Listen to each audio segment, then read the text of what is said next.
Hello everyone, myself Chirag Gadwalia and today we are going to start the moment to force topic in very advanced way. In previous lecture we have done it in basic way, basic points we have done in that lecture, but today we are going to study this moment of force in advanced way. So let us start the video and enjoy the video. तो अब हम पढ़ते हैं moment of force के बारे में। तो moment of force क्या चीज़ होती है हमारी? मोमेंट ऑफ फोर्स होती है हमारी टॉर्क। मोमेंट ऑफ फोर्स क्या होती है हमारी? टॉर्क। और इसको हम और क्या कहते हैं? मोमेंट ऑफ फोर्स और टर्निंग इफेक्ट।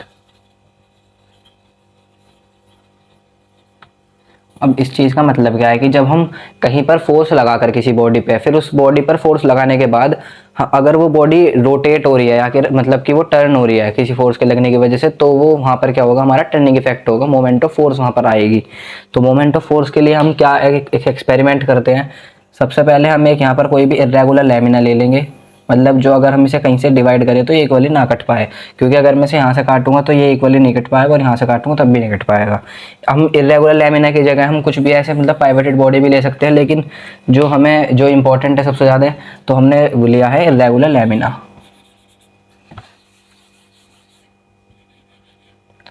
तो अब इस रेगुलर लैमिना को लेने के बाद हमने इस रेगुलर लैमिना को कर दिया यहाँ से पाइवट, यानी कि हमने यहाँ पर इसे इस वाले पॉइंट से हमने इसे यहाँ से हैंग कर दिया। फिर यहाँ से हैंग करने के बाद यहाँ से मतलब हमने इसे फिक्स कर दिया है। तो ये क्या है? हमारा फिक्स्ड पॉइंट है, फिक्स्ड है यहाँ से, यानी कि पाइवट है यहाँ पे। अब हम क्या काम करेंगे? हमने इसे इस पॉइंट को ले लिया O, ठीक है। इस पॉइंट को हम O से डिनोट करेंगे। इधर से मैंने कोई भी फोर्स लगाई मैंने F। अब F फोर्स लगाने के बाद मैं मैंने फोर्स की जो लाइन है इसे मैं यहाँ तक लेके गया इसे, ठीक है।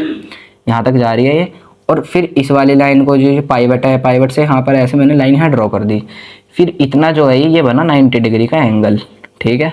90 डिग्री का एंगल बना, यानी कि ये है perpendicular distance.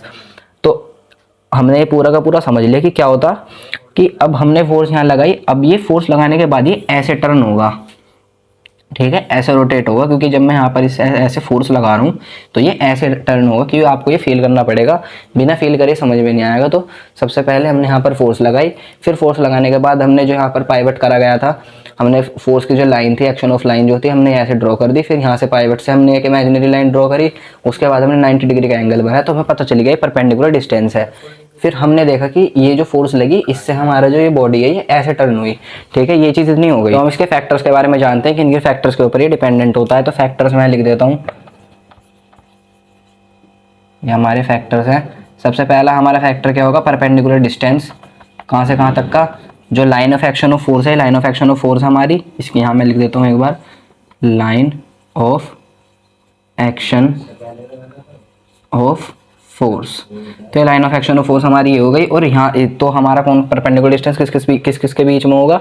Line of action of force के बीच में। और जो पाइवटेड पॉइंट्स हम एक इमेजिनरी लाइन ड्रॉ करेंगे, इसके बीच में जो 90 डिग्री का एंगल बनेगा, ये परपेंडिकुलर डिस्टेंस हमारा ये हो गया। यानी कि परपेंडिकुलर डिस्टेंस कैसा? ये वाला जो डिस्टेंस है हमारा, ये है परपेंडिकुलर डिस्टेंस। फिर इसके बाद हमारे दूसरा फैक्टर डिपेंडेंट होता है, वो होता है मैग्नीट्यूड।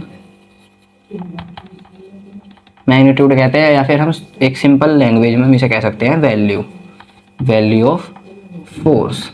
तो फोर्स की जितनी वैल्यू होगी उस चीज़ के ऊपर भी डिपेंडेंट होगा कितना मैग्नीट्यूड है फोर्स का, ठीक है। मतलब कि 50 न्यूटन की है या फिर 40 न्यूटन की है, 30 न्यूटन की, कुछ भी, ठीक है। ऐसे हम इसका मैग्नीट्यूड रहता है इसका। फिर ये हमारे सारे फैक्टर हो गए। अब हम देखते हैं कैलकुलेट कैसे होता है। अगर हम इसे कैलकुलेट करेंगे किसी तरह से, मतलब तो कैसे होगा। तो वो जो अभी मैंने डायग्राम यहाँ पर बनाया था, जो एक्सपेरिमेंट अभी मैंने यहाँ पर करके दिखाया था आपको, अब उसी एक्सपेरिमेंट को मैं थोड़ा छोटी सी एक पिक में यहाँ पर बना देता हूँ मैं। तो इसे छोटा सा बना दूंगा अगर मैं, क्योंकि बहुत बड़ा हो गया था वो। तो एक तरह से फिर मैंने ये बना दिया। यहाँ पर मैंने यहाँ से हैंग कर दिया इसे, ये हमारा O पॉइंट था, ठीक है। और इधर से हमने कोई फोर्स लगाई थी F।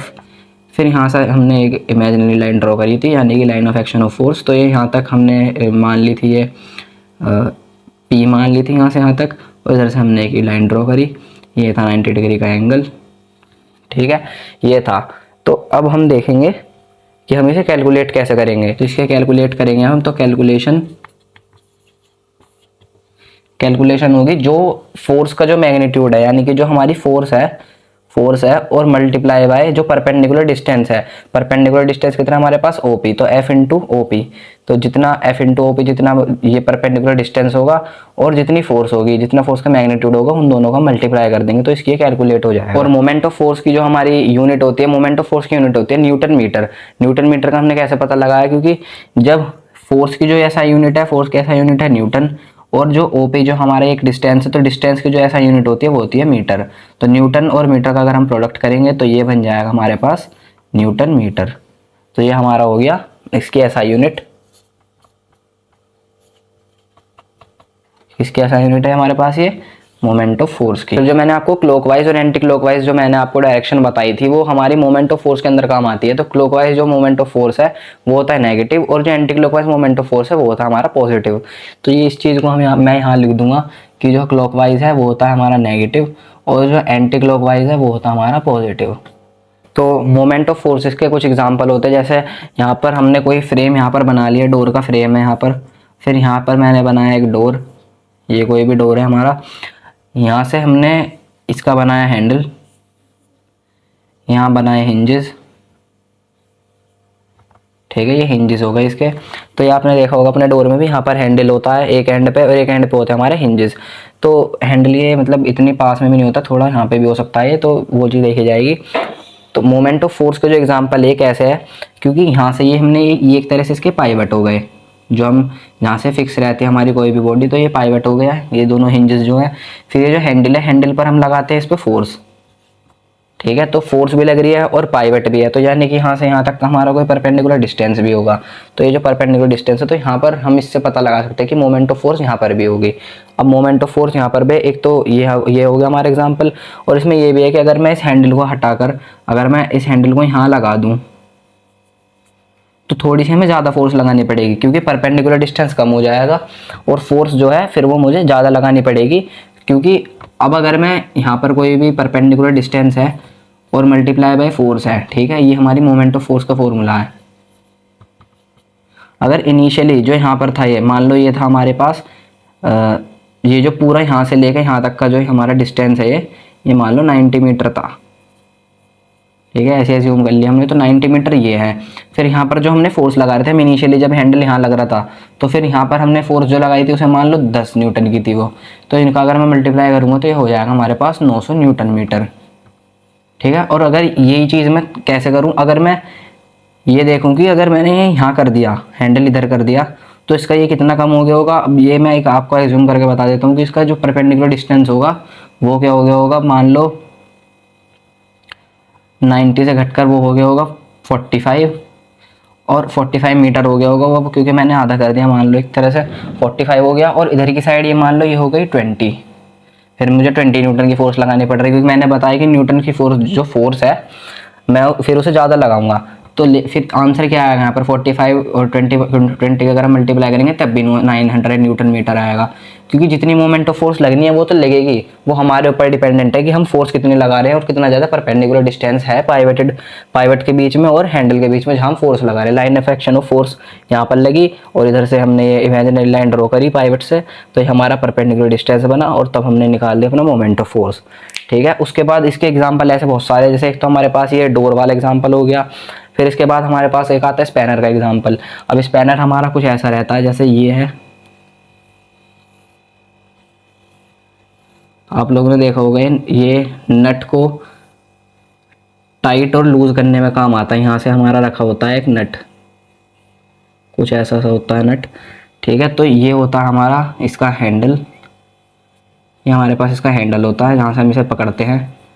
इधर से हम इसको जो है नट को हम यहाँ से पकड़ते हैं, तो फिर हम इसमें देखते हैं कि जितनी दूर भी हम इसके यहाँ से हैंडल को हम पकड़ेंगे, जहाँ से हम फोर्स लगा रहे हैं, जितनी दूर रखेंगे उस चीज़ को उतनी हमें कम फोर्स लगानी पड़ेगी। और जितना मैं इसे छोटा कर दूंगा, क्योंकि इसका जो हैंडल है वो लंबा होता है, क्योंकि ताकि हम इसमें कम फोर्स लगा लें और हमारा काम हो जाए।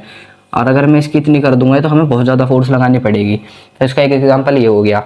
अब जो हम अगली चीज़ देखते हैं वो है कि कपल क्या होता है। कपल मतलब होता है किसी भी चीज़ का जोड़ा। तो इसमें जोड़ा क्या है, अब कोई फोर्स लगी और उसके साथ एक और फोर्स लगी, दोनों के दोनों इक्वल है, इसकी भी मान लो मैग्नीट्यूड 40 न्यूटन है, इसकी भी मैग्नीट्यूड 40 न्यूटन है, लेकिन लग रही है अलग अलग डायरेक्शन में है और पैरेलल है एक दूसरे से। तो अलग अलग डायरेक्शन में लग रही है तो ये मान लो पॉजिटिव होगी, ये माइनस होगी। अगर इन दोनों का मैं सम करूँगा तो वो जीरो ही आएगा।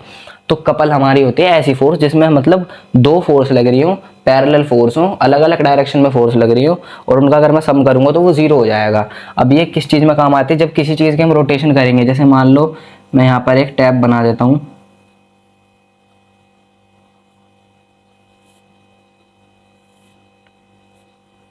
ठीक है,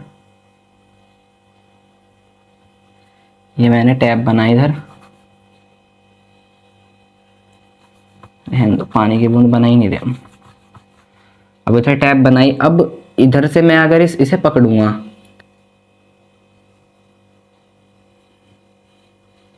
ठीक है, ये बहुत तगड़ा हाथ है। अगर ये इसे कोई यहाँ से पकड़ रहा है और ये अब मुझे जो टैप है ये मुझे खोलनी है, तो एक फोर्स तो मैं लगाऊंगा कुछ ऐसे, ठीक है, फिर एक फोर्स जब मैं ऐसे लगा रहा हूं, फिर एक फोर्स मैं लगाऊंगा ऐसे,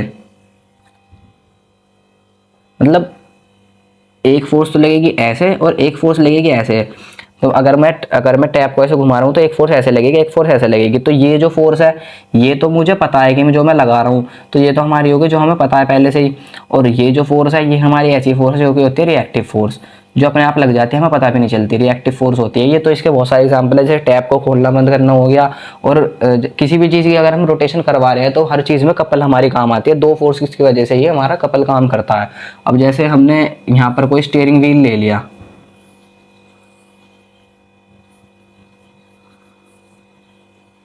अब ये स्टीयरिंग व्हील है और